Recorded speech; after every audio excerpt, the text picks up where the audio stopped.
I remember it would pop up occasionally, most frequently when I was talking to ranchers, well, listening to ranchers talk to my dad for the most part about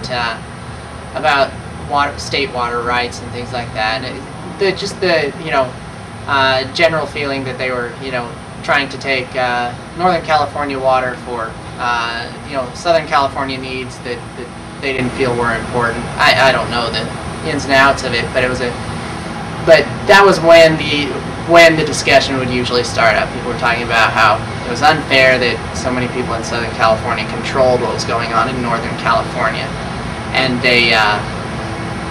and then it would crop up the idea about making another state. And I heard a little bit about it in grammar school, but I didn't start really hearing about it until later in high school, and then more like come home at college time. And then I heard about it from some families, but I had a English teacher that was kind of really into the state of Jefferson. I think he even created a play out of it. However, I can't remember really if I ever saw it or not, but he was definitely totally into it and kind of talked about it in his English class, so he got to learn about it a little bit then. Well, I asked them where they got the name, and they said from Thomas Jefferson. And someone just picked it out of out of a hat and said, we're going to call it the state of Jefferson.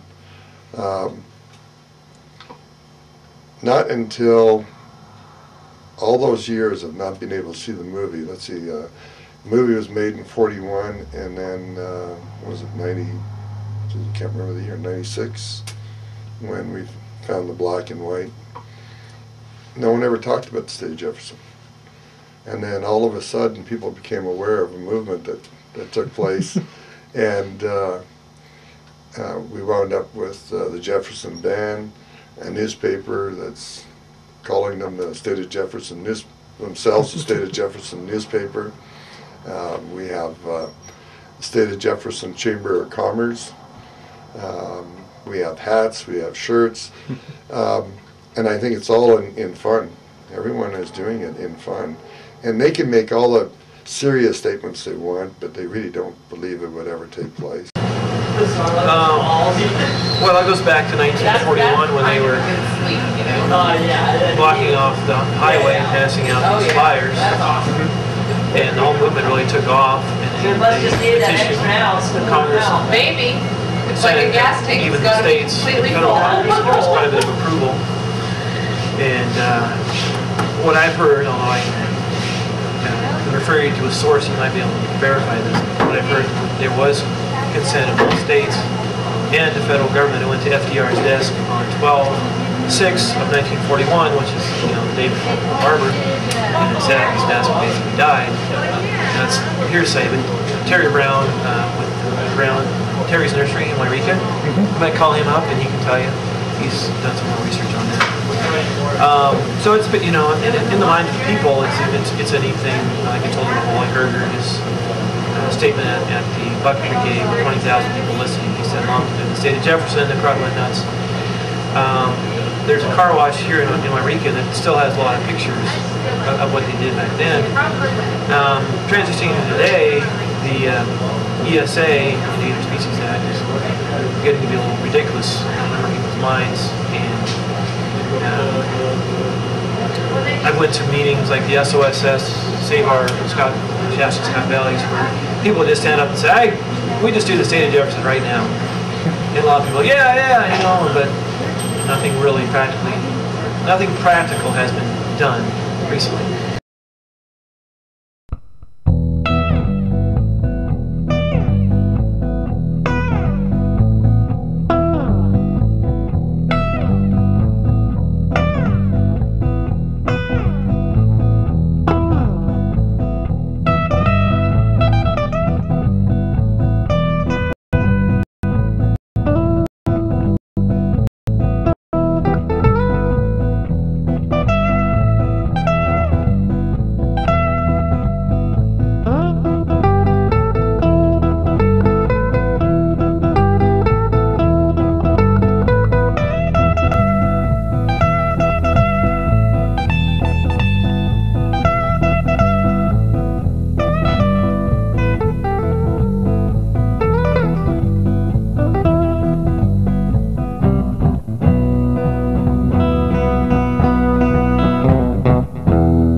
The state of Jefferson is an interesting enigma.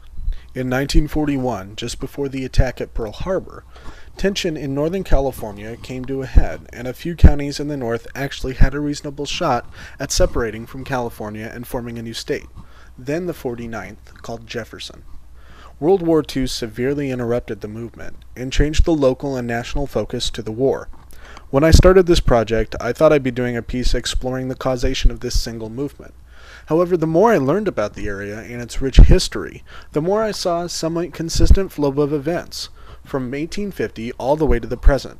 There is a consistent economical, cultural, and geographical divide between the Shasta and Scott valleys and the rest of California. And the Jefferson movement of 1941 and its recent resurgence as a factor of cultural identity is a product of this.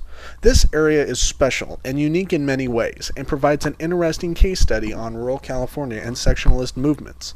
This film explores California history, explores the movement of 1941, and explores the unique cultural, socio-economic, and geographic features of the area that contribute generally to the discontent felt at times toward the rest of the state.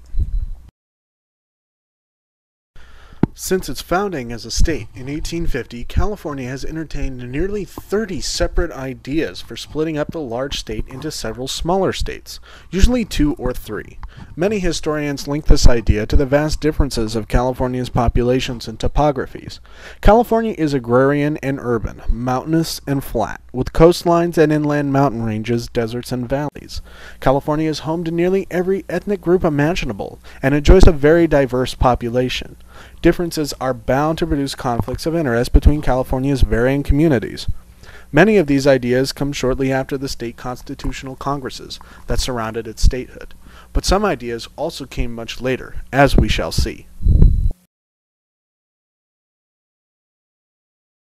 Most of the ideas for splitting the state look like this or like this, with the state split horizontally into northern and southern pieces, or northern, central, and southern pieces.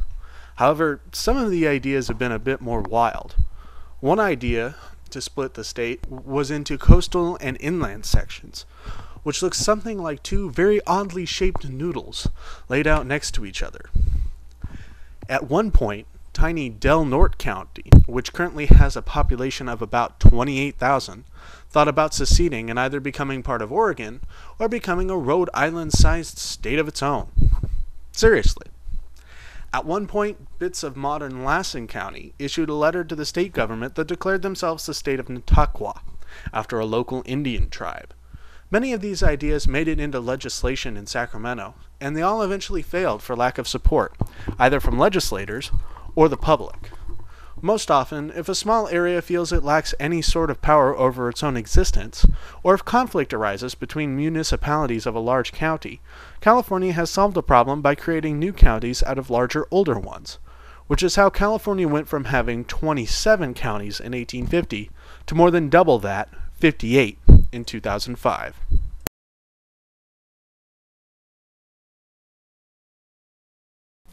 It should not surprise us, then, that in 1941 there's another movement to section off a piece of California as a new state. This movement was called the State of Jefferson, after a newspaper naming contest. It started when Gilbert Gable, a frustrated mayor in Port Orford, Oregon, declared that the counties surrounding his city would leave Oregon to join California. Gable desired state money to build a seaport, a highway, and a railroad east in his city. It was a publicity stunt, designed to gain attention for the small oceanfront community. But Gable's cries hit home in far northern California, where there was little infrastructure to speak of outside of a few logging trails and a smattering of highways. Well, our roads are impassable, hardly Jackassable, became the rallying cry in the 6 northern counties that considered forming their own state. The movement can be seen in the context of the Great Depression. By 1941, the Depression was still not entirely over. The 25% national unemployment seen during the early Depression had dissipated, but the national rate was still in the teens. The mountains around the Shasta and Scott valleys were rich in minerals and timber, but the infrastructure was not available to exploit them. With World War II raging in Europe and the United States becoming more and more involved, many locals thought those resources might need to be exploited for a war effort. that could mean a boon for the economy and a boost locally out of the Depression. In the far north of California, this helped lead to the entertainment of ideas for political secession from the state. The State of Jefferson movement started in Curry County, Oregon in October the 7th, 1941.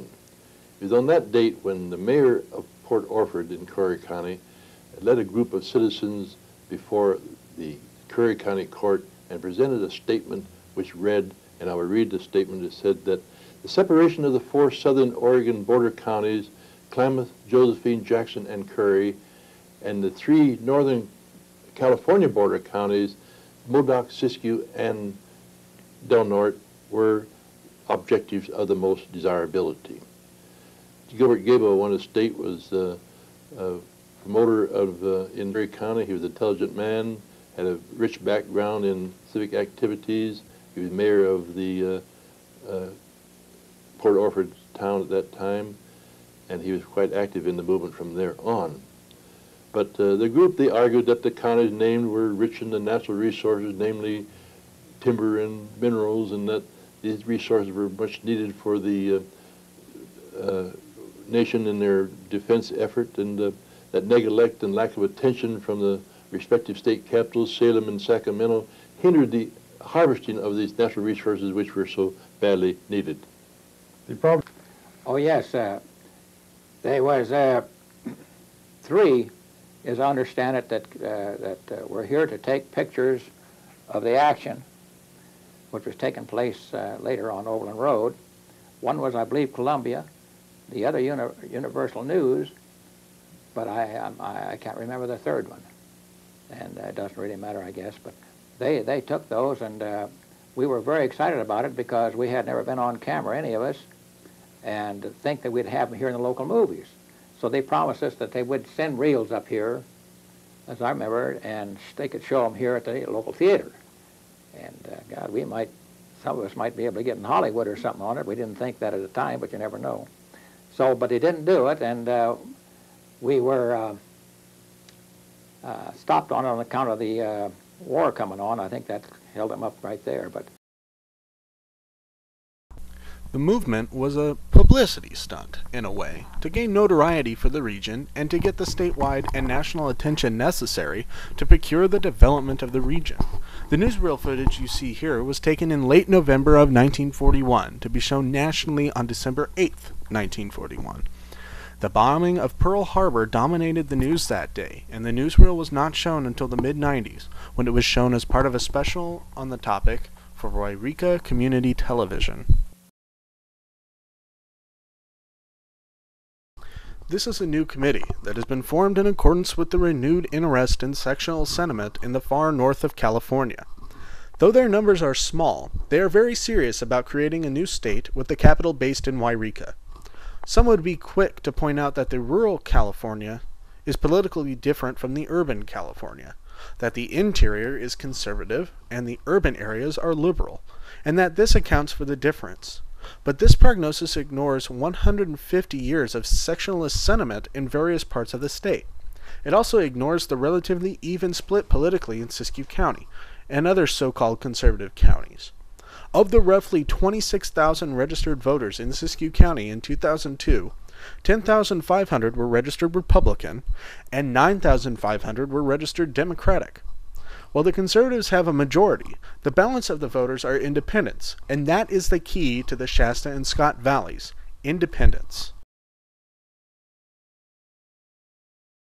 Once I had learned this, I set out to discover the source of this independent sentiment.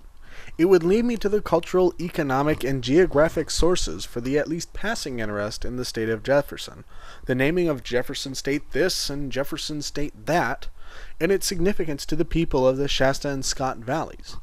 I would also learn more about the rural areas of California, and how distinct they really are. I would learn that this distinction occasionally fosters discontent with the state in its political form, but I would also learn that this distinction forms a sense of pride for a subcultural group living in the mountains of California.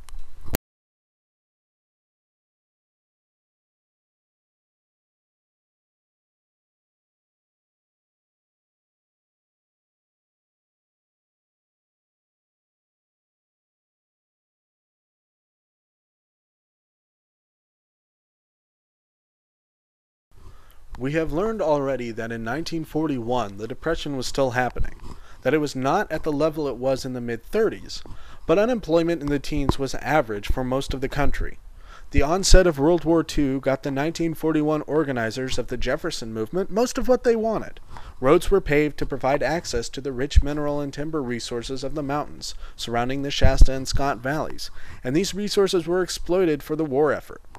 During the 1950s, President Eisenhower signed into law a major overhaul in transportation, the act that created the interstate highway system. Interstate 5 now goes from the Mexican border through Wairika and all the way to the Canadian border in Washington state. While these developments have certainly led to a higher standard of living in Siskiyou County, it has had relatively high unemployment even when compared to the rest of the state and other rural areas for much of the last 50 years. In a similar comparison, Siskiyou County also has a very low median income. It is not uncommon for the young people who grow up there to move away to find higher education and high-paying jobs. I mean, we do get a lot of aid and funding and stuff from other areas, but we also, give water to them. It's a give and take thing, but there's just not enough of a job market for people to survive. And that's the sad thing. That's one of the sad things about the change is that we need, you take away the logging industry up there, but you didn't really replace it with anything. So, and you have people that, a lot of them just financially don't have the opportunity to be educated. So, I mean, they don't know any better, but, there's not a lot of opportunity there either. Yeah. So, because, I'd like to see some bigger businesses come into there. It gives you jobs, and it keeps people in the area that they like to live in, a small safe community. Well, my perception is that most of the people that were well off in Wairika were self-employed. Yeah. So, but you're also basing your success on what people can buy. So, and by all means, we were okay as a family. We weren't by all means rich, but we didn't go hungry either. Yeah. So, but it's one of those things as I got older and knew that, I wanted to be successful, and I would have liked to stay in Wairika, but I wouldn't have been able to make the money that I wanted to in Wairika, in my opinion, just because there was other things that interested me. There was no opportunities there. Siskiyou County unemployment was 16% in 1975 and was 15% in 1985. In 1997, that number was 12%, and in 2003, it was 9.5%. The unemployment rate has gotten a bit lower in more recent years, but that 9.5% is still several percentage points above the state average, one of the highest in the state, and is at times 4 and 5% higher than other mountainous rural counties. It's always been my impression is that people don't make much money in the Siskiyou County area, at least. But along with that, it's always been my impression that you don't need much money up there either. Median income might be lower, but median housing price, land prices might be lower. Everything, it's been my impression also that a lot of people up there live maybe a simpler life. I had friends who lived just outside of the valley, and they had no electricity. They didn't have to up there, but they didn't care to live with electricity. They just, they had everything they needed, and they felt okay without it. And there were a number of people who did live that way up there, and they were part of the community. They weren't outcasts. They weren't hermits. They came down and went to all the same events we did. Went to the same schools. They just lived without power. In fact, one of them was my best friend in high school. He had, I'd go up to his house and they'd have no power up there. I don't think they had heated water, so you had to take a cold shower if you took a shower. Wash the dishes in cold water, and had chickens running around, and they were pretty much self-sufficient. And that was, not the norm up there, but it was definitely more common than probably elsewhere in the state. So, because it's like I went to college in Siskiyou for a year, and then I finished off at Chico State. But you could go to Ashland, but it's only become a university recently. you're still fighting that hill. It's another state, out-of-state tuition, all that good stuff. So, but it always made me wonder why we didn't have more opportunities there, you know, in that type of an area. I mean, it was one of those things that it's like most of the people that you knew that made decent livings were extremely, they did a lot of hard labor, you know, with the logging and all that stuff. So I'm like, I've got family members that are logging, but it's just totally taxing physically. It's like if you ever get hurt, then you don't have really a source of income, because a lot of people just base things on one thing. You know, they're not, a lot of times they're not well versed. So it's like if that's gone, then they don't have a lot of anything, and that's what happens to people. So, you know, it doesn't give you, you don't get the opportunity to be helped with getting back into like living. So, shut down timber. They've shut down mining. Not shut down, but you know, greatly inhibited. That was, I mean, there used to be 4 or 5, even more than that, lumber mills, and they're all, you know, I think there's only like 1 or 2 still going. Mining is getting tougher and tougher, but that's where people thinking, hey, you know, just anyway. The style of living is so different, you know.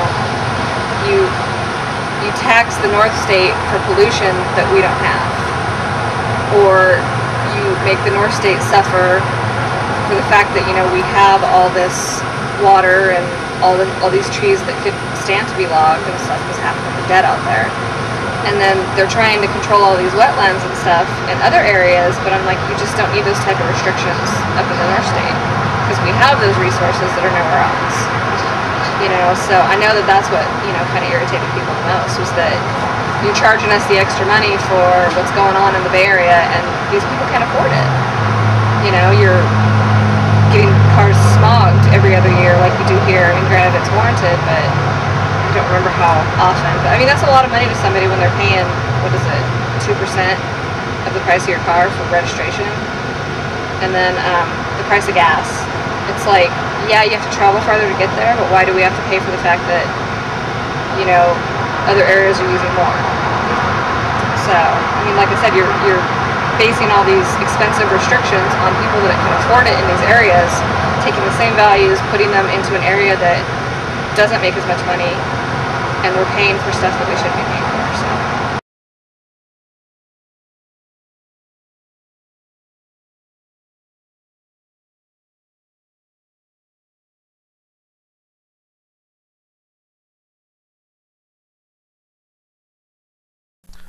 We've seen how this place differs economically from the rest of California.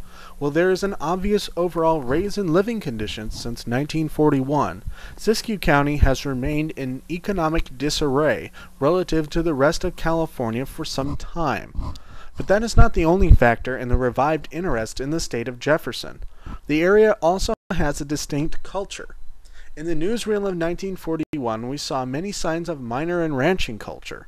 The state seal of Jefferson is a gold pan with 2 crosses on it to represent the double cross of both Sacramento and Salem. The Wairika High School mascot is the gold miner.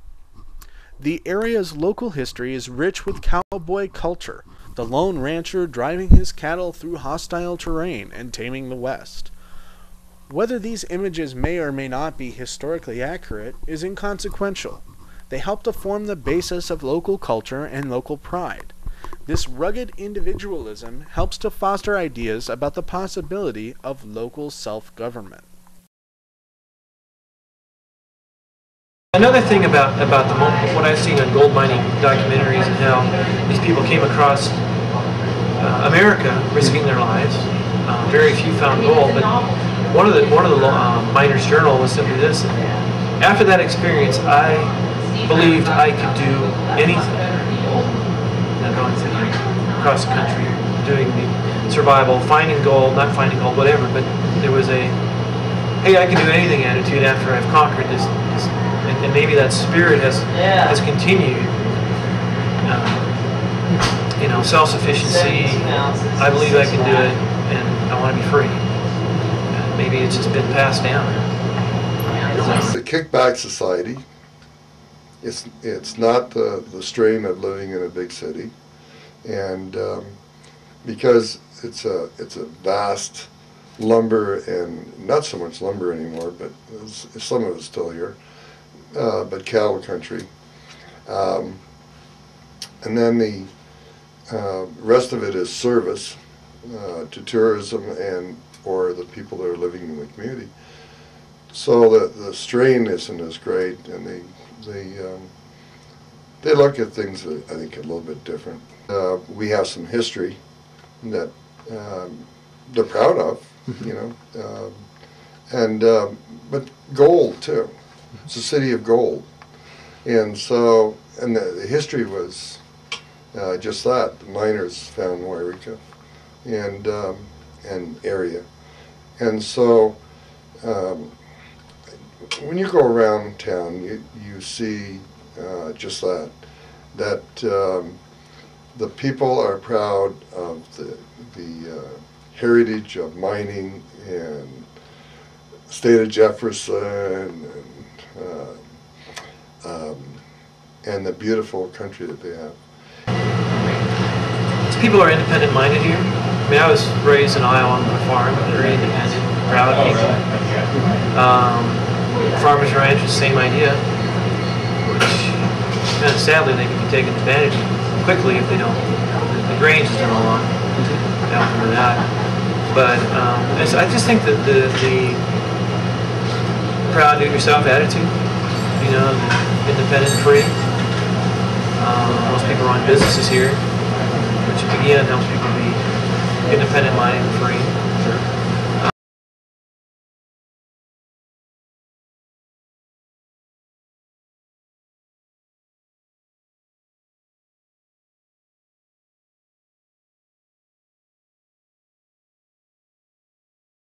Standing in the middle of the Shasta Valley, surrounded by high mountain peaks and ranges, with majestic Mount Shasta in the south, one feels almost deliciously alone. The people of the Shasta and Scott Valleys are isolated, not just from the rest of California by the mountains to the south, but from each other by the mountains to the north, to the east, and to the west. It is here, in Siskiyou County, that the Klamath and Cascade mountain ranges come together to form the valleys where our story takes place, in a ternarian or an existential sense. When one is alone, then one is alone to decide what's right and what's wrong, what's important and what isn't. This sense of isolation would naturally give rise to independent and individualistic ideals, and in this sense, the geography of the Shasta and Scott Valleys contributes to the sectionalist feeling. There is something unique about Siskiyou County. If you look how we're surrounded by mountain ranges, you get a feeling of isolation, a feeling of, I think we can govern ourselves and let the rest of the world stay on that side of the mountain. There's kind of a, you notice that as you travel through here, and it's one of the most unique places in the world for that. Well, I mean, I think being in such a small valley there, I think a lot of people, you know, had a different perspective than other people in the state. I think had, you know, there were varying levels of ideas of how much impact Scott Valley, you know, or Siskiyou County, or any number of small towns in Northern California had on the entire state. You know, but I think just being sort of isolated, I think that a lot of people around there had the feeling that they could sort of self-govern. You know, whether that's right or wrong, I think that's sort of an idea when you don't see legislators around you or anything like that, and you don't see the majority of the people who are voting for you know, important decisions in the state. You get the feeling that, you know, you can make better decisions for yourself. You don't see the impacts of any type of legislation throughout the rest of the state. You only see how it impacts your little area. You know, and not passing judgment on the people there or anything like that. It was just, it was a real feeling that we could, that or at least among many of the people there, that we could take care of ourselves just fine without the rest of the state. Love the weather up there. You get totally the 4 seasons, a couple good snowstorms, a few good lightning, thunder and lightning. Those are my favorites. You know, and you're not far from camping, lakes, recreational fun, and then, and I never even, you know, it's like we'd go to Medford to go shopping, but it was one of those things that I didn't realize an hour was so far away until I met people from, you know, the city that was like, oh, it's only like 20 minutes down the road and you've got Nordstrom's, Macy's, blah, blah, blah, blah, blah. And I'm like, I always drove an hour. It was kind of a nice, relaxing ride. So I was kind of bummed that more stuff never came.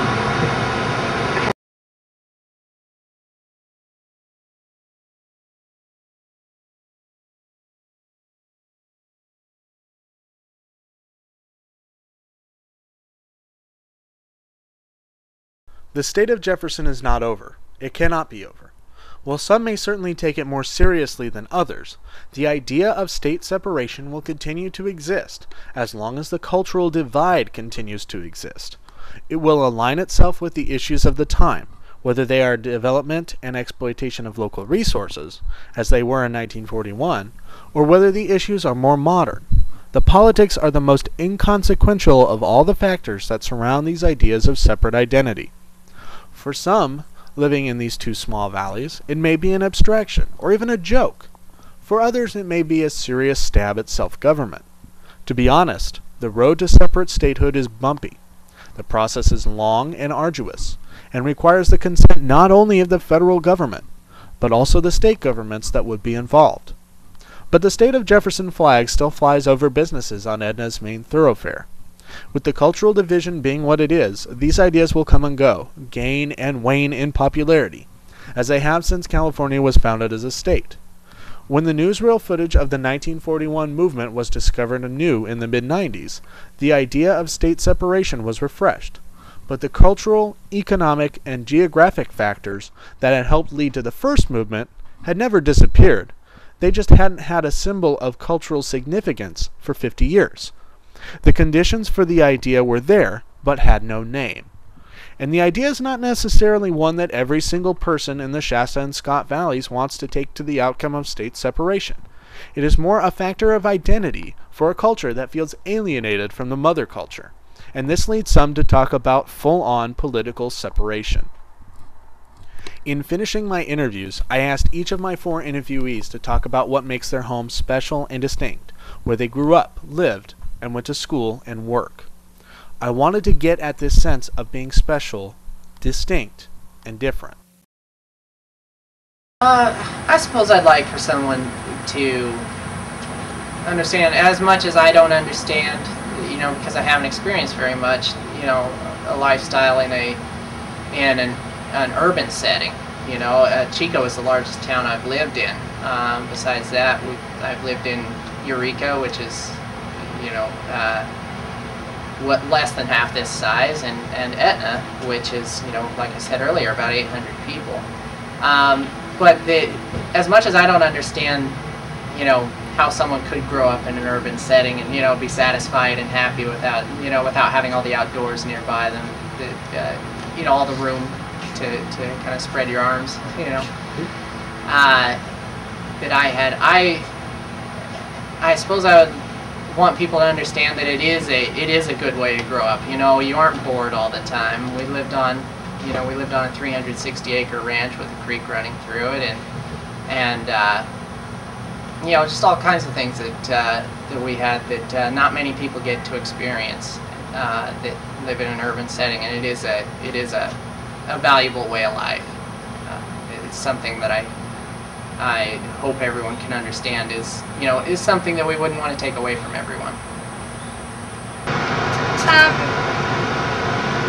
Just that it's a beautiful area. It's got a lot of history. You've got the little historic downtown part. You know, I would suggest going there when they have like cruise night or fair time, and you just get to see people in their environment, because they're a lot of nice people. I mean, the people that are around there, there's nothing that they wouldn't do for you. They're great people, and it's relaxing because you kind of take a step back, and most of your bigger towns are just go, go, go, go, go, whereas plan on going in Wairika because it'll definitely slow you down.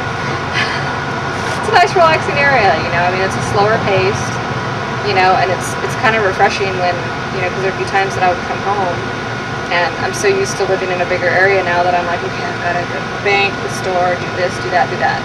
And I'm like, I'm expected to be gone like an hour, hour and a half. It takes me like 10 minutes, and I'm like, oh, what am I going to do?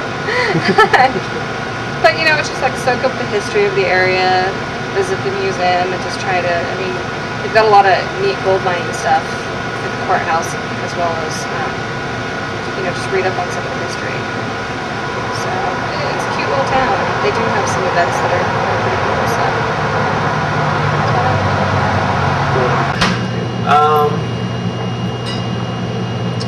I think we're just common people. We're just normal people like everyone else. Work hard, we value our freedom. I'm from Iowa, and I fit in well here. The state motto of Iowa is, our liberties we prize and our rights we shall maintain. Now earlier states had that same motto. New Hampshire's was live free or die, you know. Don't tread on me, you know, etc.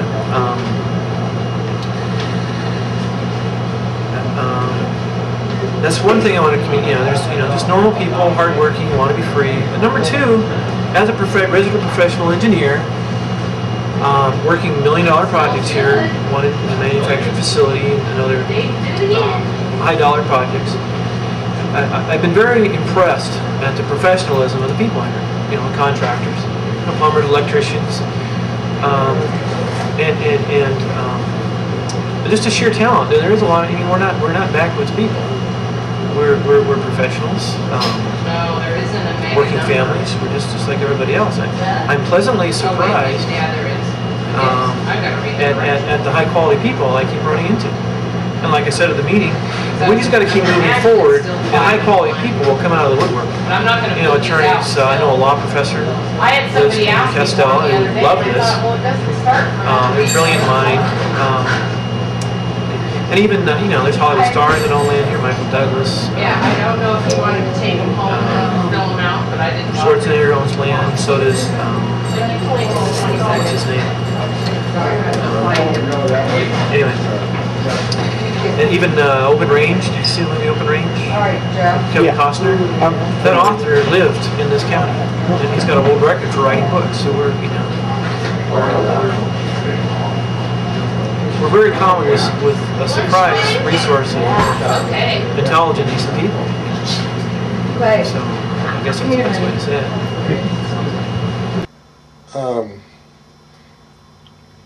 I think that this is a beautiful country. I know a lot of the area can't be developed, so it will still, there'll be a lot of forest for hiking, a lot of fishing, because we have lots of it. We've got the mighty Klamath River here. And I think it'll always be remembered about the beauty of Siskiyou County.